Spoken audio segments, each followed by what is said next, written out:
inşallah. Değil mi? What a reunion! Muezza the cat is back with his human, Arif Bayraktar. The 42-year-old bookstore owner lost his pet in the recent 5.9 magnitude earthquake that rocked Turkey.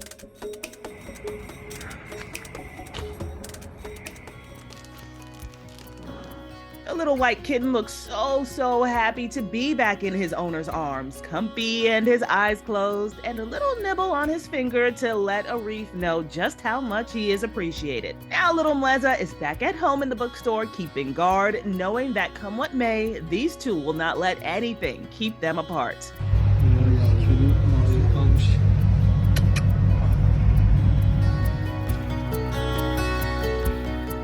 For Inside Edition Digital, I'm Stephanie Officer.